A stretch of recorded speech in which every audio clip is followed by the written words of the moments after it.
C'est le chaos, on le voit souvent à Paris et c'est triste quoi. Et la pauvreté, les conditions des jeunes, les conditions aussi des anciens à la retraite, financièrement, c'est triste à voir tout ça. Le nerf de la guerre, c'est qu'il n'y a que l'économie qui tienne, quoi. Alors certains hommes politiques veulent faire croire le contraire, mais malheureusement c'est faux.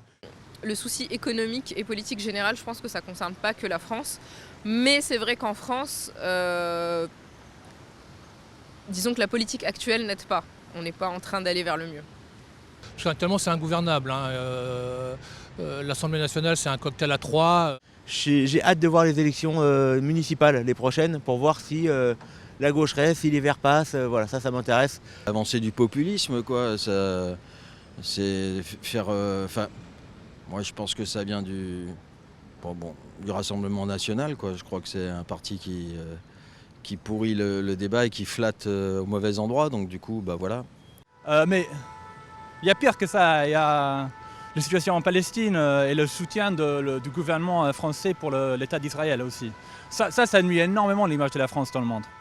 Il ne faut quand même pas oublier que le français, c'est une des 6 langues de l'ONU. Donc je pense que historiquement, on a quand même une place importante sur la scène internationale. On a un siège permanent au siège de sécurité. Mais aujourd'hui, on ne le voit plus. Les plus écoutés, hein. Trump en a rien à foutre, Poutine en a rien à foutre, et Xi Jinping, le chinois, n'en a rien à foutre non plus. Donc c'est pas seulement que la France, je crois que c'est l'Europe en général. L'Europe est complètement marginalisée actuellement, parce que c'est le retour des empires actuellement. On peut parler de l'image des États-Unis, on peut parler de l'image de l'Italie, on peut parler. Voilà, il y a plein de. Ouais, je crois que c'est un peu le bazar partout et il faut tenir le coup, quoi. Comme tout ce qui se passe, j'ai l'impression qu'on passe un petit peu pour des pitres. C'est dommage. En général, par rapport à des amis qui sont à l'étranger, on a une bonne image quand même. Malgré, parce qu'on aime bien se critiquer, bien se dévaloriser, mais quand même, on a quand même une bonne image. Même la politique étrangère, on peut critiquer Macron et tout, mais quand on parle des étrangers, il y a toujours quand même cette force-là. Emmanuel Macron n'est plus écouté ni en France ni à l'étranger, hein, donc ça devient un peu inquiétant. On reste quand même un pays avec énormément de monuments, énormément de culture, que ce soit dans tout. La culture au cinéma, on a des acteurs exceptionnels, la nouvelle génération.